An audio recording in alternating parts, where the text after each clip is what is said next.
सकाळीला महत्त्वाची बातमी येते। पद्मश्री डी.वाय. पाटील यांचं निधन झालंय। कोल्हापूर या ठिकाणी डी.वाय. पाटील यांनी अखेरचा श्वास घेतलेला आहे।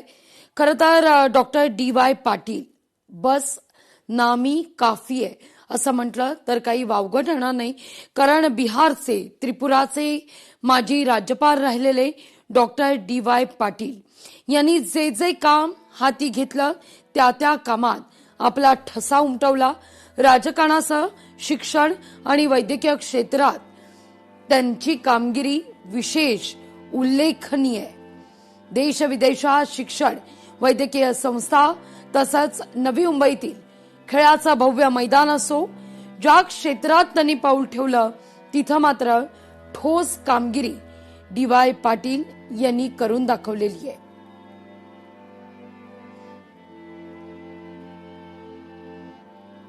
डी.वाय. पाटील यांच्या घरातच मुळात काँग्रेसची विचारधारा, त्यामुळे तिथूनच त्यांच्या राजकारणाला खऱ्या अर्थानं सुरुवात झाली।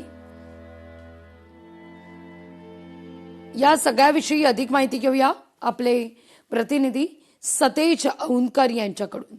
सतेज, खरं तर कोल्हापूर आणि डी.वाय. पाटील हे एक असं अतूट नातं राहिलेलं आहे। 1957 ते 1962 या काळात डी.वाय. पाटील यांनी कोल्हापूरचं महापौर पदही भूषवलं होतं। नक्कीच आपण पाहतो की काही वेळापूर्वीच माजी राज्यपाल डॉक्टर डी.वाय. पाटील खरं तर यांचं निधन झाल्याची माहिती आहे झालेली आहे।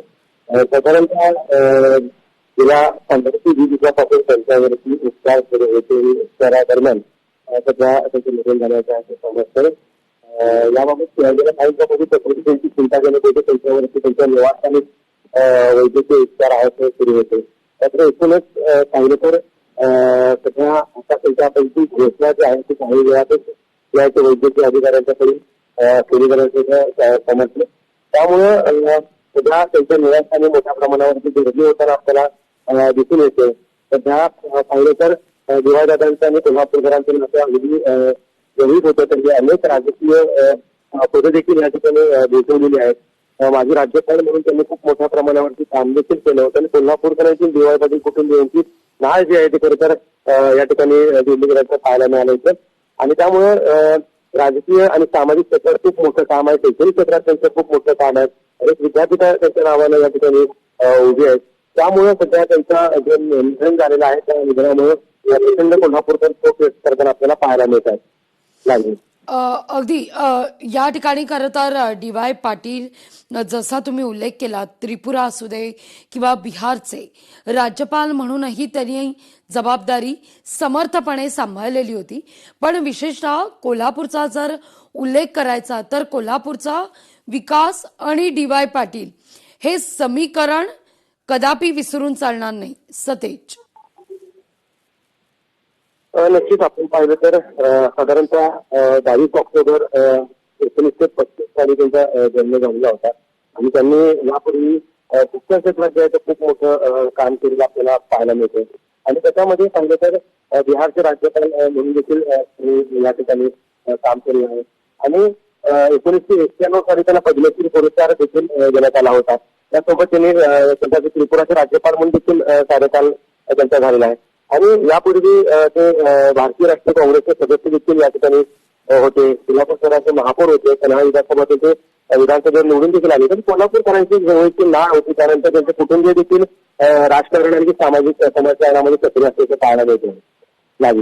अगदी धन्यवाद सतेज, तुम्ही दिलेल्या माहितीकरता। आपण पाहतोय डी.वाय. पाटील खऱ्या अर्थानं राजकारणाच्या पलीकडचं असं हे व्यक्तिमत्व। डी.वाय. पाटील यांनी शिक्षण आणि वैद्यकीय क्षेत्रात उल्लेखनीय अशी कामगिरी केलेली आहे। DY. Patil Vidyanagari, doctor DY. Patil educational enterprises charitable trust, doctor DY. Patil group of institution Lohegaon Pune या ठिकाणी असलेलं doctor DY. Patil knowledge city, शाळा मुंबईतल्या असू देत, महाविद्यालय असू देत, या सगळ्या क्षेत्रात डी.वाय. पाटील यांचं कार्य उल्लेखनीय आहे। इतकंच नाही तर डी.वाय. पाटील रुग्णालय, रिसर्च सेंटर पुण्यातलं रिसर्च सेंटरच्या माध्यमातून अनेक वेगवेगळे प्रयोग या ठिकाणी करण्यात आले. या सगळ्या विषयी बोलण्याकरता राष्ट्रवादीचे जितेंद्र आव्हाड आपल्यासोबत जोडले गेलेले आहेत. आव्हाडजी, आज खऱ्या अर्थानं राजकारणातल्या पलीकडचा माणूस हरपलाय. नाही, गोष्ट खरी आहे की राजकारणाच्या पलीकडे जाऊन शिक्षण क्षेत्रात महाराष्ट्राची प्रचंड प्रगती करायला मदत करणारे दोन माणसं होती. एक डॉक्टर डी.वाय. पाटील आणि एक डॉक्टर पतंगराव कदम. आणि दोघांनी अत्यंत गरिबीतनं वरती येऊन नंतर मग गरिबांसाठी शिक्षण कसं उभं करायला पाहिजे, शिक्षणाचं साम्राज्य उभं केलं. एकीकडे पोरांना मेडिकलला अभियांत्रिकी शाखेत ऍडमिशन मिळताना त्रास होता त्या काळात, आणि लोकांचं कर्नाटकाला किंवा बाहेर जायला उत्सुकता होती. ते सगळं बंद करून म्हणजे त्याला जवळजवळ त्यांनी रोख लावली. आणि डॉक्टर आणि आपले त्यावेळेसचे दूरदृष्टीचे मुख्यमंत्री पण वसंतदादा पाटील यांच्या धोरणानुसार इथे प्रायव्हेट कॉलेजेस सुरू केले. आणि आज हजारोंच्या संख्येने पोरं अमेरिकेत आहेत, जर्मनीमध्ये आहेत, भारतात आहेत. पण महाराष्ट्राचं अभियांत्रिकी क्षेत्रात जो काही बोलबाला झाला तो त्याच्यामध्ये आणि या शिक्षण प्रसारामध्ये यांचं योगदान नाकारता येणारच नाही. अगदी आव्हाडजी, खूप खूप धन्यवाद आमच्याशी संवाद साधलात त्याबद्दल. शिक्षण सम्राट माजी राज्यपाल डॉक्टर डी.वाय. पाटील यांचं निधन झालेलं आहे. कोल्हापूरमध्ये त्यांनी अखेरचा श्वास घेतलाय. कार्यकर्ता, महापौर, राज्यपाल असा खऱ्या अर्थानं विस्मयचकित प्रवास डॉक्टर डी.वाय. पाटील यांचा राहिलाय.